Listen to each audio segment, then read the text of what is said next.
آتش شوق سے دل اگر طور ہو، آتش شوق سے دل اگر طور ہو، قلب جب طور ہو، مظہر نور ہو، قلب جب طور ہو، مظہر نور ہو، اس سے ملنے کی ہے تجھ کو خواہش، اگر اس سے ملنے کی ہے تجھ کو خواہش، اگر اس سے ملنے کی ہے تجھ کو خواہش، اگر تجھ پہ لازم ہے اپنے سے تو دور ہو، تجھ پہ لازم ہے اپنے سے تو دور ہو، علم کو لے اگر نور والا بنے، علم کو لے اگر نور والا بنے، علم کو لے اگر نور والا بنے، ذات حق لے اگر بالیقین نور ہو، ذات حق لے اگر بالیقین نور ہو میسر اگر صحبت اہل دل، ہو میسر اگر صحبت اہل دل، ہو میسر اگر صحبت اہل دل، ہو میسر اگر صحبت اہل دل، بحر عرفان سے تشنگی دور ہو، بحر عرفان سے تشنگی دور ہو، ذکر رب سے اگر قلب معمور ہو، ذکر رب سے اگر قلب معمور ہو، ذکر رب سے اگر قلب معمور ہو، دیکھنا دوستو بے کلی دور ہو، دیکھنا دوستو بے کلی دور ہو، حشر میں آؤں جب میرے پروردگار، حشر میں آؤں جب میرے پروردگار، ایک اشارہ ملے اور مغفور ہو، ایک اشارہ ملے اور مغفور ہو، تجھ سے مالک دعا مانگتا ہے کمال، تجھ سے مالک دعا مانگتا ہے کمال، تجھ سے مالک دعا مانگتا ہے کمال، دل ہمیشہ میرا شاد و مسرور ہو، دل ہمیشہ میرا شاد و مسرور ہو، آتش شوق سے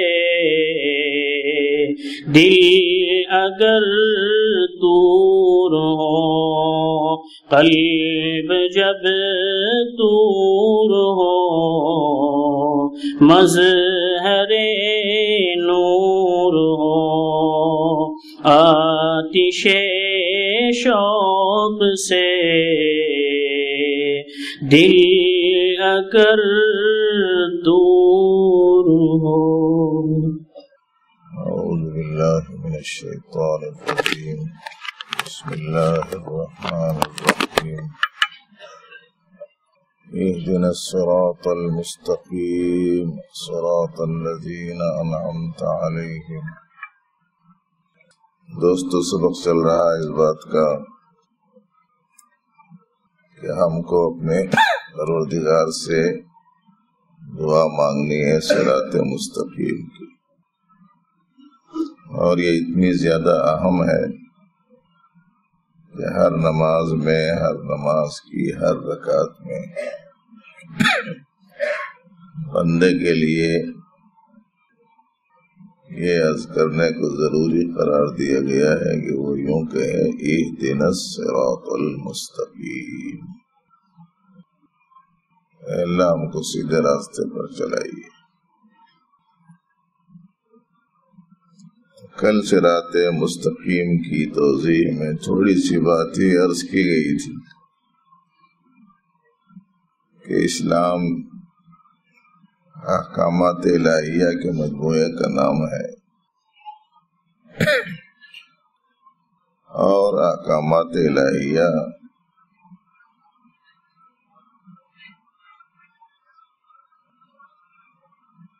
متعدد قسم کے ہیں۔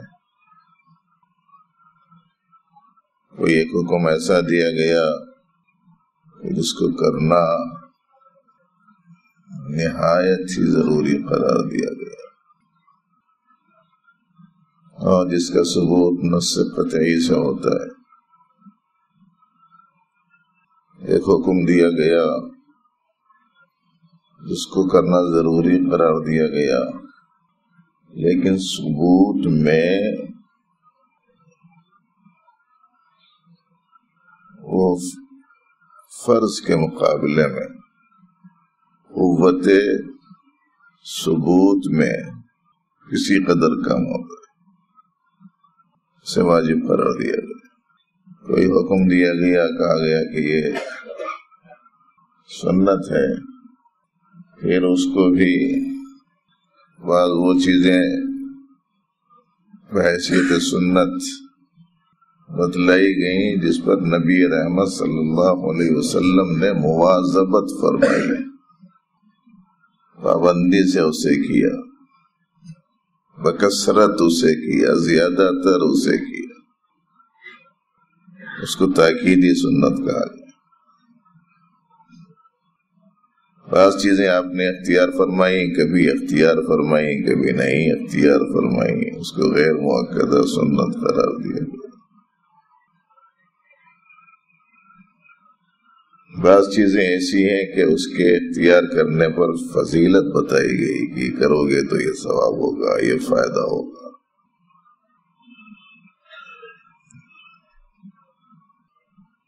بعض چیزیں ایسی ہیں جن کے بارے میں بتایا گیا کہ اس کی اجازت ہے، گنجائش ہے، کر سکتے ہیں، اس کو مباح کہتے ہیں۔ بعض چیزیں وہ ہیں جس کو قطعیت کے ساتھ منع کر دیا گیا کہ یہ ہرگز نہیں کرنی ہے، اس کو حرام قرار دیا گیا۔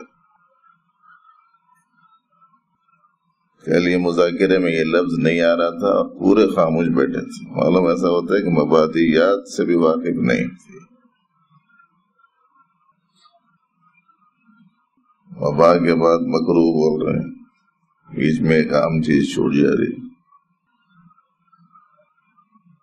ایک چیز ایسی ہوتی ہے کہ جسے قطعیت کے ساتھ منع کر دیا گیا کہ بالکل اسے نہیں کرنا، اسے کہتے ہیں حرام۔ اور ایک چیز ایسی ہوتی ہے کہ اسے بھی منع کیا گیا ہے لیکن ثبوت میں کسی قدر زور میں کمی ہے، اس کی تحریمی بولتے ہیں اسے۔ اور ایک ایسی چیز ہے جس کو کہا گیا کہ زیادہ ٹھیک نہیں، اچھا نہیں ایسا کرنا، اسے مکروہ کہتے ہیں۔ یہ 8 چیزیں ہیں۔ اب اس میں راہ اعتدال، راہ اوسط، راہ مستقیم، سیدھا راستہ یہ کہ جو چیز جس درجے کی ہے اس کو اسی درجے کی حیثیت سے رکھنا۔ بے اعتدالی پیدا ہو جا رہی آج کل ہم لوگوں میں، مستحب چیزوں کو، مباح چیزوں کو اتنی زیادہ اہمیت دے رہے ہیں کہ ایسا ہمارا مدعا ہے کہ جیسے فرض ہو، اور فرض کو ایسا ایزی لے رہے ہیں کہ نہیں بھی کرے تو چلتا۔ یہ بے اعتدالی، یہ سیدھا راستہ نہیں ہو سکتا۔ ایک پہلو کل یہ آپ کی خدمت میں رکھا گیا تھا، آج ایک دوسری بات ذہن میں آئی کہ پروردگار عالم نے ایک جگہ اپنے کچھ احکام دیے اور پھر اس کے بعد میں یہ حکم دیا گیا ہے کہ آپ فرما دیجئے کہ یہ میرا سیدھا راستہ ہے، بس اس کی پیروی کرو۔ اب وہ کیا احکام دیے گئے ذرا غور سے سنیں، مگر سناؤں گا اس وقت میں جبکہ آپ حضرات میں سے اکثریت نے رات تمام بیداری کا اہتمام فرمایا ہے، اس کے باوجود اگر آپ حضرات پوری توجہ سے سنیں گے تو سناؤں گا۔ کوئی بڑا کارنامہ ہم لوگ نہیں انجام دے رہے ہیں، کوئی ایک آدھ رات جاگ کے۔ کبھی کبھی ہم لوگوں کو بڑی غلط فہمی ہو جاتی، میں بھی بہت کچھ کر لے رہا ہوں۔ ابھی ایک صاحب 2-4 دن پہلے کوئی صاحب بولے تو 2-4 دن پابندی کرتے ہی اب میں بہت اچھا ہو گیا ہوں، باقی سب خراب ہے، بول کو خیال آتا ہے۔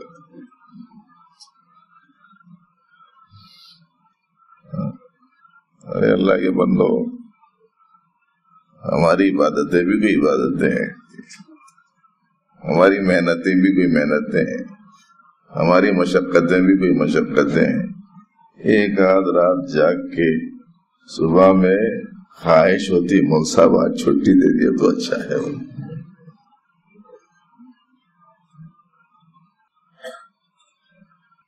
پتہ نہیں کتوں کی خواہش ہے کتوں کی نہیں ہے، اندازہ تو یہ ہے کہ اکثریت تو ماشاءاللہ ایک اچھے ذوق کے ساتھ میں یہاں آئی ہے، ورنہ اتنی دور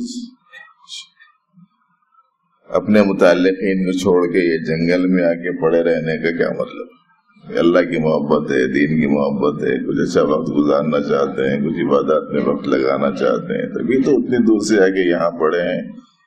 اور جیسا تیسا سحری افطاری میں مل جا رہا، آمنا صدقنا شکرن للہ بول رہے ہیں، کھا لے رہے ہیں۔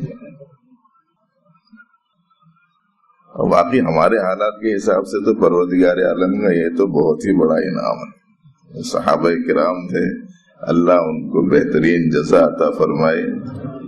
ایسی عجیب غریب قربانیاں ان لوگوں نے دی کہ ایک کھجور پر 24 گھنٹے گزارے، ایک کھجور پر 24 گھنٹے گزار دی۔ کسی نے پوچھا کہ ایک کھجور کا کیا بنتا تھا 24 گھنٹوں میں؟ تو کہنے لگے کہ اس کی اہمیت ہم کو اس وقت میں سمجھ میں آئی جب وہ ایک کھجور بھی نہیں ملنے لگا۔ ان لوگوں نے تو ویسا کر کے اللہ کے مبارک دین کو اپنایا، اللہ کا مبارک دین پھیلایا، راتوں میں جا کے محنتیں فرمائی، قربانیاں دیں، تب کہیں جا کر سمندر پار مجھ تک، آپ تک اللہ کا، اللہ کے حبیب کا فرمان پہنچا، اسلام پہنچا، دین پہنچا، طریقہ پہنچا۔ کیسا عجیب غریب جذبہ بھر دیا تھا ہوگا نبی رحمت صلی اللہ علیہ وسلم نے ان لوگوں میں دین کی خدمت کا، کہ مورخین کہتے ہیں کہ 1 لاکھ سے زیادہ صحابہ کرام کی تعداد عام طور پر معروف ہے۔ تعداد کے اعتبار سے ذرا اختلاف چلتا ہے لوگوں میں، تحقیقات کے اعتبار سے، لیکن حضرات صحابہ کرام کی وہ تعداد جو مدینۃ المنورہ میں آرام فرما ہے وہ اس کا 10واں حصہ بھی نہیں، تو باقی گئے کہاں؟ اللہ کا پیغام پہنچانے اقطار عالم میں پھیل گئے۔ میں نے بعض تاریخ کی کتابوں میں پڑھا کہ اللہ کا پیغام پہنچاتے پہنچاتے ایک اللہ کا بندہ زمین کے آخری کنارے پر پہنچ گیا، جس کے بعد میں سوائے پانی کے اس کو کچھ دکھائی نہیں دے رہا تھا۔ تا حد نظر جدھر نگاہ ڈالتے تھے پانی ہی پانی نظر آتا تھا۔ تو اس اللہ کے بندے نے پانی میں تھوڑا سا اپنے آپ کو اتارا، ایک پاؤں زمین پر رکھا اس پانی کے کنارے، ایک پاؤں ایسا قدم اٹھایا جیسے آگے بڑھنے کے لیے قدم اٹھاتے ہوں، اور پروردگار عالم کی طرف متوجہ ہو کر یوں کہا کہ اے اللہ، اگر مجھے یہ معلوم ہو کہ اس سمندر کے پار کوئی تیرا بندہ رہتا ہے تو میری یہ آرزو ہے، میری یہ خواہش ہے کہ میں کسی طریقے سے اس تک پہنچوں اور آپ کا پیغام پہنچا دوں۔ ان لوگوں نے قربانیاں ایسی دی، ہم لوگوں کو بیٹھ کر سننا مشکل ہو رہا دین کی باتیں۔ اس سے کام نہیں چلے گا دوستو، یہ سستی کاہلی یہ دور کرنے کی کوشش کرنا امت بہت سو چکی ہے، اب اس کو اور زیادہ سنانا مناسب نہیں ہے۔ سو کے حالت خراب ہو جا رہی۔ رہبر اگر سو جائے گا تو راستہ کون بتائے گا؟ امت مسلمہ تو رہبر عالم ہے، نبی رحمت صلی اللہ علیہ وسلم کی ماننے والی امت کا ایک ایک فرد رہبر راستہ بتانا اس کا کام ہے، وہ سو جائے گا تو کیا ہوگا لوگوں کا حال؟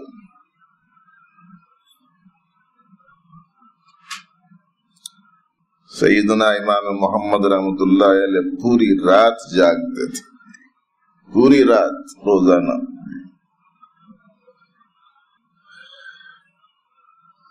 کسی نے کہا کہ پوری رات کاہے کو جاگتے ہیں آپ؟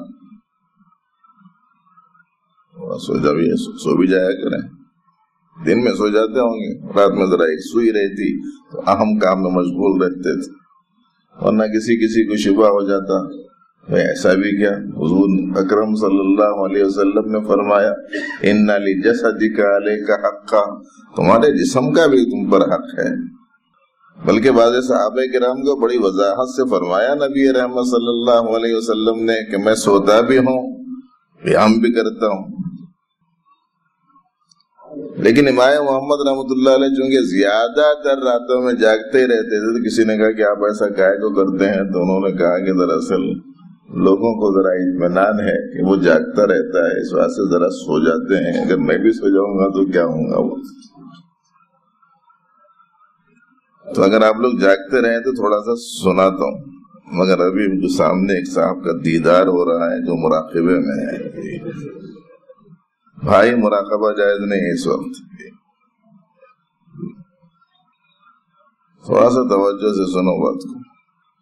قرآن پاک کی آیت سنا رہا ہوں آپ کو. اللہ رب العالمین نے ارشاد فرمایا قل تعالوا اتل ما حرم ربكم الا تشركوا به شيئا. آؤ میں تمہیں بتاؤں کہ کس چیز کو اللہ نے تمہارے اوپر حرام کیا ہے.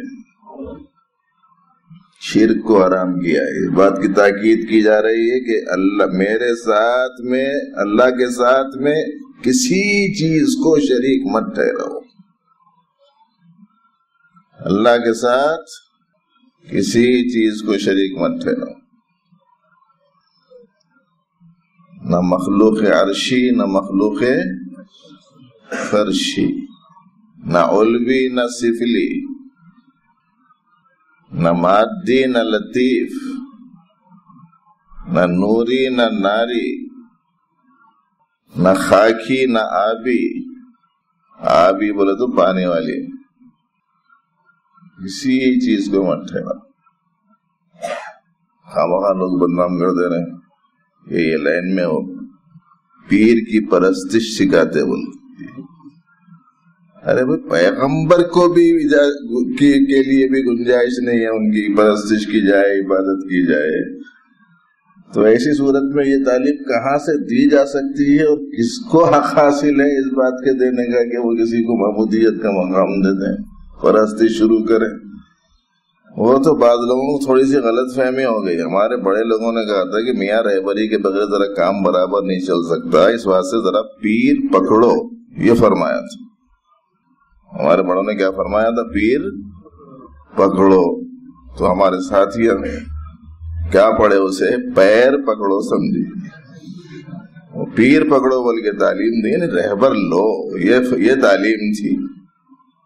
گمراہی جو پھیل رہی ہے اسی قسم کی غلط فہمیوں کی وجہ سے پھیل رہی ہے. اور ہمارے کچھ نادان ساتھیاں ایسی قسم کی ایسی حرکتیں کرتے ہیں کہ اس کی وجہ سے غلط فہمی کی امت شکار ہوتی ہے. تو پہلا ارشاد ہے کہ اللہ کے ساتھ کسی چیز کو شریک مت ٹھہراؤ. بلکہ ہمارے حضرت صوفی صاحب رحمۃ اللہ علیہ سے ان کے ایک مرید نے آ کر یوں کہا کہ حضرت آپ سے بے حد محبت.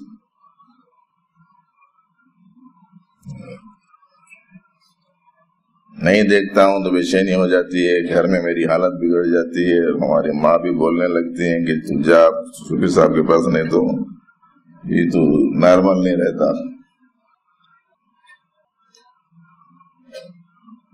تو حضرت کے سامنے آ کے انہوں نے یہ خیال ظاہر کیا تو فرمایا اچھا مجھ سے محبت کرتے ہیں، غلام محمد سے محبت کرتے ہیں؟ بولے جی صاحب. لیکن اچھا اگر غلام محمد کو تم دیکھو کہ کسی خراب جگہ پہ بیٹھ کے کوئی خراب عمل میں مشغول ہے تو بولو گے؟ خراب جگہ بیٹھ کر خراب عمل کرتا ہوا اگر تم اس غلام محمد کو دیکھو تو بھی یہی بولو گے کہ تم سے محبت ہے؟ اب وہ بیچارہ سوچ میں پڑ گیا کیا جواب دے بول کے. سمجھ میں ہی نہیں آیا ان کو کہ ایک دم ایسا اچانک رد عمل میں جواب میں یہ وار ہوں گا اور یہ سوال ہوں گا بول کے ان کو اندازہ ہی نہیں تھا. تو پھر حضرت نے خود ہی ارشاد فرمایا کہ ایسی حالت میں دیکھ کر تو تم اظہار نفرت کر دو گے نا. اظہار محبت کرنے کا سوال کیا پیدا ہو سکتا ہے؟ تم تو اظہار نفرت کر دو گے اس واسطے کہ جگہ بھی خراب ہے، عمل بھی خراب ہے. تو ایسی صورت میں اظہار محبت کیسے کر سکتے؟ اور پھر ارشاد فرمایا کہ اصل میں اللہ رسول کی جو چیزیں، جو دین، جو طریقہ آپ دیکھ رہے ہیں نا، اس سے ہے محبت، شخصیات سے نہیں. شخصیات تو آتی رہتی ہیں جاتی رہتی ہیں. سے ذرا اچھی طرح سمجھنا، تعلیم لینا، تعلیم اصل، افراد تو آتے جاتے رہتے ہیں. ہاں ادب کا مسئلہ ہے یہ کہ قدردانی رہنی چاہیے. جس توسط سے اپنے کو علم مل رہا ٹھیک ہے، ادب کیجئے، احترام کیجئے، اکرام کیجئے، ٹھیک ہے، لیکن اس قدر غلو نہیں.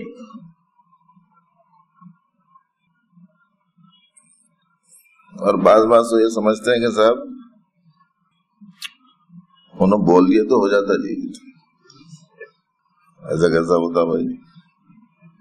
انہوں اللہ ہے، بول دیے تو ہونے کے واسطے. کن فیکون تو ان کی شان ہے نا. وہ کہہ دیں کسی کام کو ہو جاتا وہ ہو جاتا ہے، یہ تو اللہ کی شان ہے، بندے کی شان تھوڑا ہی ہے. غلو نہیں کرنا، دیکھو غلط راستے پہ نہیں جانا، سیدھے راستے سے ہٹنا نہیں بالکل.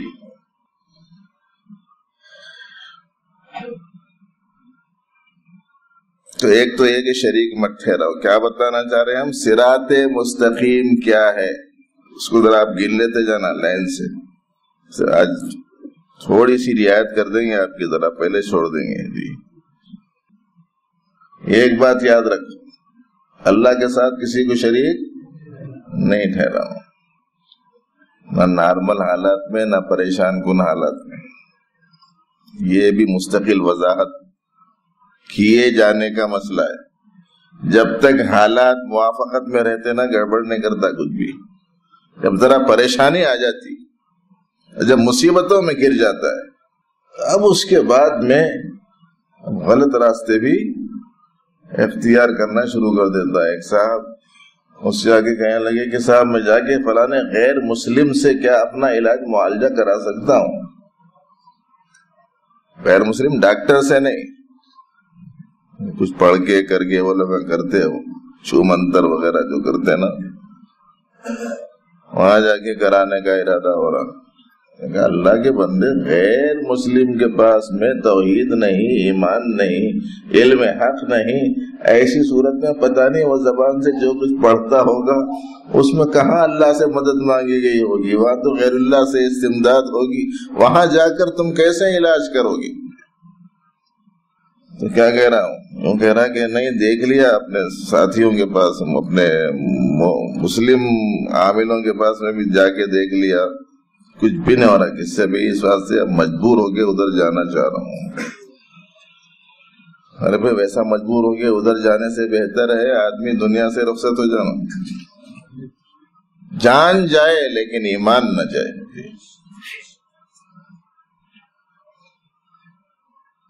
اسلام کی تعلیم تو یہ ہے. جان دیتی نا حضرات صحابہ کرام نے ضرورت پڑنے پر، ایمان چھوڑا، ایمان نہیں چھوڑا.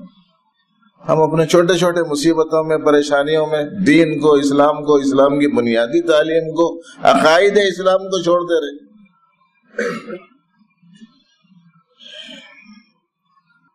وَبِالْوَالِدَيْنِ احسانا، دوسری تعلیم ہے ماں باپ کے ساتھ اچھا سلوک. تفصیل نہیں سنا رہا ہوں میں، اگر وقت رہا بات میں اور طبیعت چلی تو انشاءاللہ ہر جزئیے کی تفصیل بھی سنائیں گے آپ. یہ دوسری چیز ہے.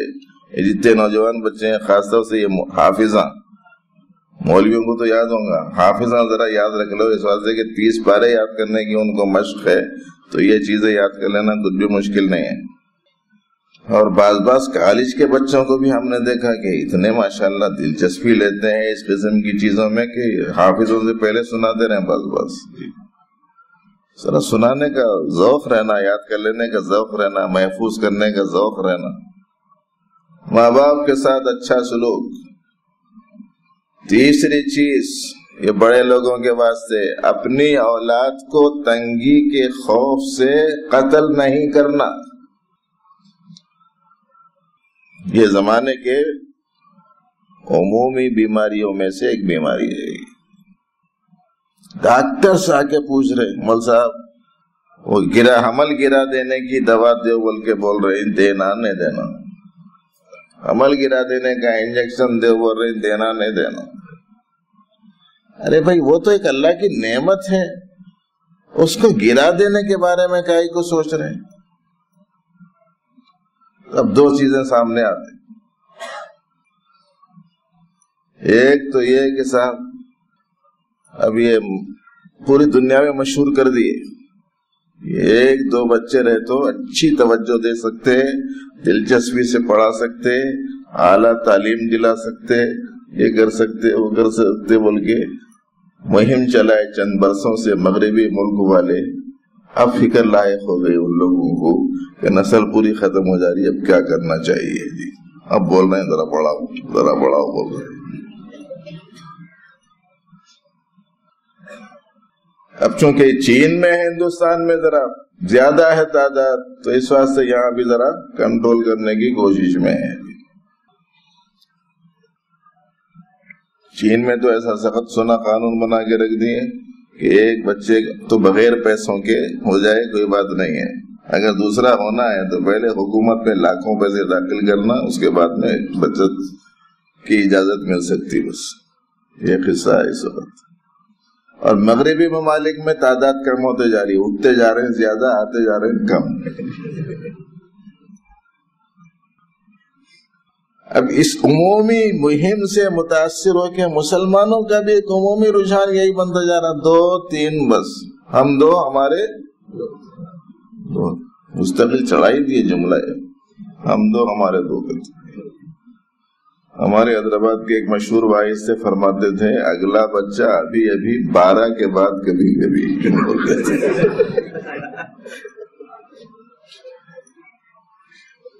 نبی رحمت صلی اللہ علیہ وآلہ وسلم نے ارشاد فرمایا تزوج الودود الولود فإنی اباہی بکم الامم یوم القیامہ، ایسی عورتوں سے نکاح کرو جن کی نسل میں عام طور پر اولاد زیادہ ہوتی ہے، اس لیے کہ میری امت کی زیادہ تعداد پر میں کل قیامت کے دن دیگر امتوں کے مقابلے میں فخر کروں گا۔ اب ہم لوگ اسے شارٹ کرنے کے چکر میں ہیں، اللہ دے بھی رہے ہیں تو گرانے کے چکر میں۔ اور کیا سمجھ رہے ہیں؟ سمجھ یہ رہے ہیں کہ اگر زیادہ ہوں گے تو ایسی صورت میں ان کی ضرورتوں کی تکمیل کیسے ہوگی؟ ایسا معلوم ہوتا ہے یہ خود پالن ہار ہے، خود پلنے والا ہے، کیا کسی کو پال سکتا ہے؟ جو دے رہا ہے وہ ہے پالن ہار۔ اللہ جل شانہ پورے انسانوں کو دکھاتے ہیں اس چیز کو کہ دیکھو کسی بچے کی پرورش ماں کے پیٹ میں ہوتی ہے تو 9 مہینے تک اس کی غذا کون پہنچاتے ہیں، اور اس کے اس دنیا میں آنے سے پہلے اس کے لیے غذا ماں کے سینے میں کون پیدا کرتے ہیں؟ بتاتے ہیں پورے لوگوں کو روزی دینے والے ہم ہیں۔ ایک اور بزرگ نے سمجھاتے ہوئے یوں کہا کہ یہ جتنے بال ہیں نا، ہر بال اپنی غذا کی پوٹلی ساتھ میں لے کے آتا کرتا، ہر بال اپنی غذا کی پوٹلی ساتھ میں ہی لے کے آتا۔ یقین نہیں آ رہا تو کیا کرنا، ایک بال کو کاٹنا نہیں، موننا نہیں، ایسا پکڑ کے ایسا اکھاڑ کے دیکھنا، اس کے اندر سے ایک چکنی پوٹلی نکلتی، وہی ہے اس کی غذا کی تھیلی۔ اللہ پاک نے قرآن پاک میں فرمایا وَمَا مِن دَابَّةٍ فِي الْأَرْضِ إِلَّا عَلَى اللَّهِ رِزْقُهَا، زمین پر جتنے ذی نفس مخلوق ہے ان سب کی روزی اللہ کے ذمہ ہے۔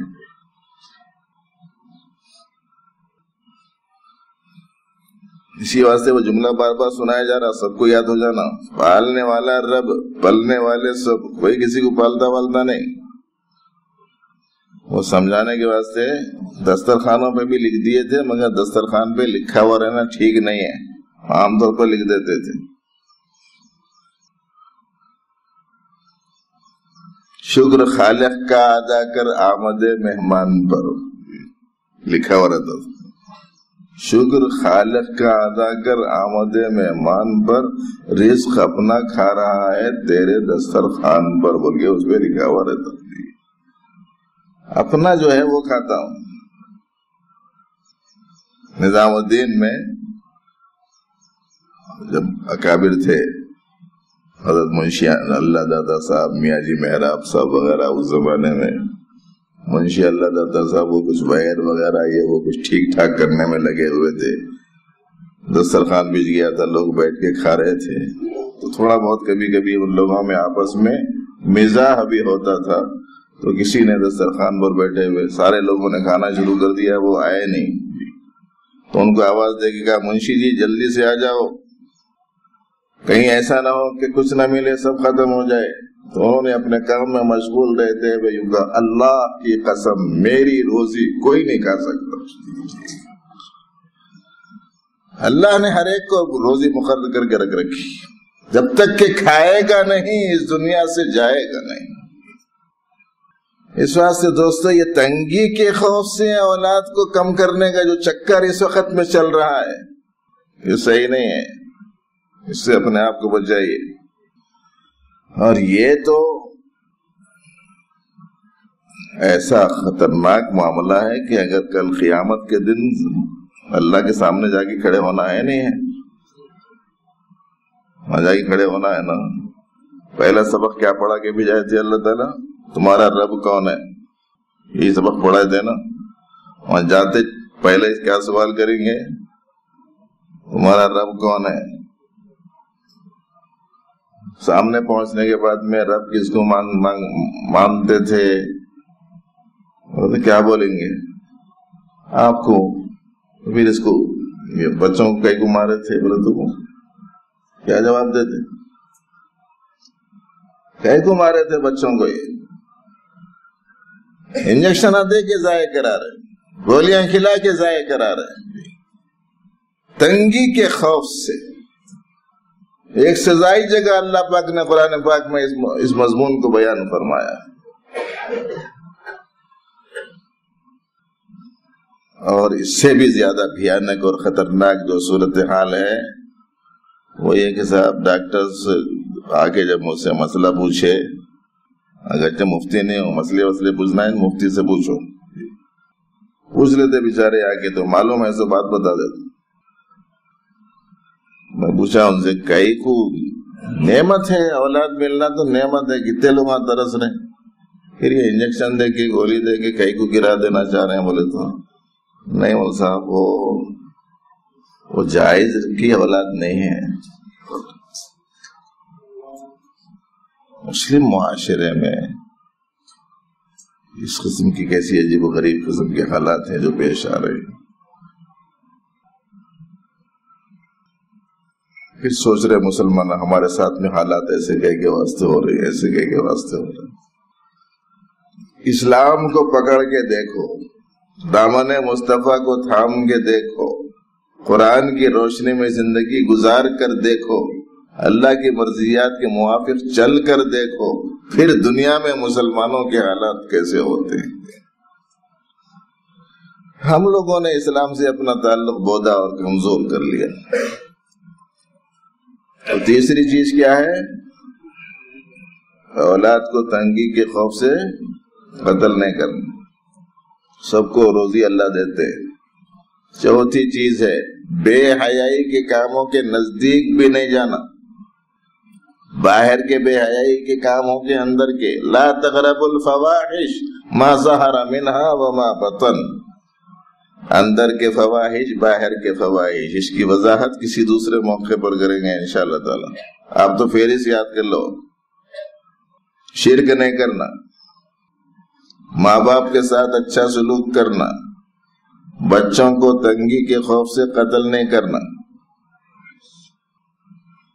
اور بے حیائی کے کاموں کے قریب نہیں جانا۔ ذرا نوجوان بچے غور سے سننا، نئے بھی پرانے بھی، وہ جتنے آ رہے ہیں پورے 10 دن آنے کی کوشش کرے تو زیادہ اچھا رہتا تھا، زیادہ روزانہ تھوڑا تھوڑا سا سنتے رہے تو کچھ ذہن بنے گا، ورنہ آدھا سنیں گے آدھا نہیں سنیں گے۔ مثلا آج خالی فہرست سنا دے رہا ہوں، اب وضاحت نہیں کر رہا ہوں، چلے جائیں گے تو ایسی صورت میں وہ چیز رہ جائے گی۔ اسی لائن کی بہت ساری چیزوں کا مذاکرہ اس سے پہلے ہو چکا ہے، وہ آپ سنے نہیں، تو آدھی بات سنی آدھی بات نہیں سنی تو کچھ کا کچھ مسئلہ بن جاتا۔ اور فرمایا کسی کو ناحق قتل مت کرو، یہ 5ویں چیز ہے۔ 6ٹھی چیز ہے مال یتیم کے قریب بھی نہیں جانا، کسی غریب، یتیم، کمزور، جس پر اپنا زور چلتا ہے، جس کی چیز ہم لے سکتے ہیں اور لے لینے کے نتیجے میں ادھر سے کسی رد عمل کا کوئی اندیشہ نہیں ہوتا، ایسوں کا مال مت لینا۔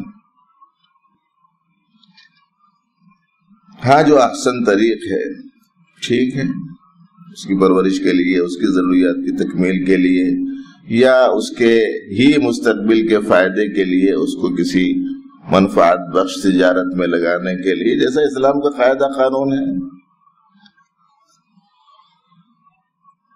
آگے کی چیز ہے ناپ تول میں برابری کرنا، پورا پورا ناپ، پورا پورا تول کرنا، کم ناپنا، کم تولنا نہیں۔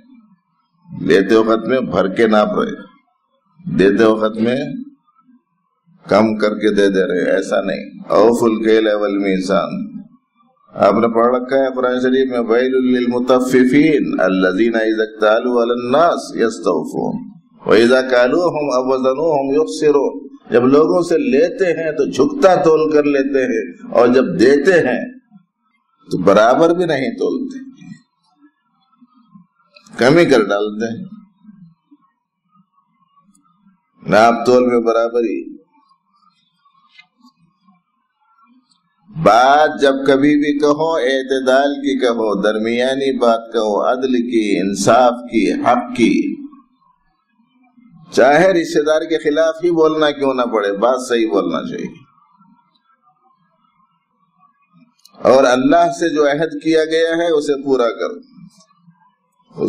یہ چند چیزوں کو گرانے کے بعد اللہ پاک نے فرمایا وَأَنَّ هَذَا صِرَاطِي مُسْتَقِيمًا فَاتَّبِعُوهُ، یہ میرا سیدھا راستہ ہے، اس کی پیروی کرو۔ اب ہم اہدنا الصراط المستقیم بول کے دعا مانگ رہے ہیں۔ صراط مستقیم کیا ہے، اس آیت کے ذریعے سے اتنی وضاحت سامنے آ گئی۔ اب اس کے بعد میں ایک چھوٹی سی بات ذہن میں رکھ لیجئے کہ جب کوئی چیز ہم مانگتے ہیں، ذرا تھوڑی سی اور توجہ چاہیے آپ کے لیے اس بات کو سمجھنے کے لیے۔ اگر ہم کوئی چیز مانگتے ہیں تو مانگنے کے لیے جن جن چیزوں کا لحاظ رکھنا پڑتا ہے، تب کہیں جا کر وہ اس مانگ پوری ہوتی ہے، تو ایسی صورت میں وہ مانگنا صحیح سمجھا جا سکتا ہے۔ جیسے آپ کو ملازمت چاہیے، آپ نے جا کے کسی آفیسر سے کہہ دیا کہ مجھے ملازمت چاہیے، آپ ملازمت دینے کا اختیار رکھتے ہیں۔ اب وہ کیا کہتا ہے، یہ کہتا ہے کہ بھائی تمہارا تعلیمی سرٹیفکیٹ لاؤ، ٹھیک ہے سر۔ تمہارا برتھ سرٹیفکیٹ لاؤ، تو ٹھیک ہے۔ اور تم پسماندہ طبقے سے تعلق رکھتے ہیں، اس کی سند لاؤ، اس کا وثیقہ لاؤ، تو بولے وہ بھی ٹھیک ہے۔ تمہارا ریشن کارڈ ہے، آئی ڈی پروف ہے، تو وہ لاؤ، بولے تو صاحب وہ بھی ٹھیک ہے۔ تمہاری بستی کے کسی با اثر آدمی کی تصدیق لے لے کے آؤ کہ یہ رائٹ آدمی ہے، لیفٹ نہیں ہے۔ سمجھ میں آ رہا رائٹ لیفٹ کا مطلب کیا ہے؟ NOC، نو آبجیکشن سرٹیفکیٹ، ان کے بارے میں کوئی کیس نہیں ہے، کسی لسٹ میں ان کا نام نہیں ہے، ان کی کوئی شیٹ کھلی ہوئی نہیں ہے، یہ کسی کو مطلوب نہیں ہے۔ پورے لے جاتے نہ لے جاتے؟ ملازمت مانگ رہے ہیں تو وہ ملازمت ملنے کے لیے جتنی چیزیں درکار ہیں وہ پورے فراہم کر رہے نہیں کر رہے ہیں تو سمجھا جائے گا کہ یہ ملازمت کی طلبی میں آپ سچے ہیں۔ اتنی بات سمجھ میں آئی؟ تب اتنی بات اور سمجھ لیجئے، ہم پروردگار عالم سے یوں کہنے مولا صراط مستقیم پر چلائیے، اللہ فرماتے ہیں صراط مستقیم یہ ہے، ان چیزوں کو پورا کرو۔ اب اگر ہم اس کا لحاظ کرتے ہیں تو اس طلب میں سچے ہیں، سمجھنا چاہیے۔ باقی کی بات انشاءاللہ پھر حق تعالی توفیق عمل عطا فرمائے۔ اللهم وفقنا لما تحب وترضى، ربنا اصلح لنا شأننا كله ولا تكلنا إلى أنفسنا طرفة عين، وصلي وسلم وبارك على سيد المرسلين والحمد لله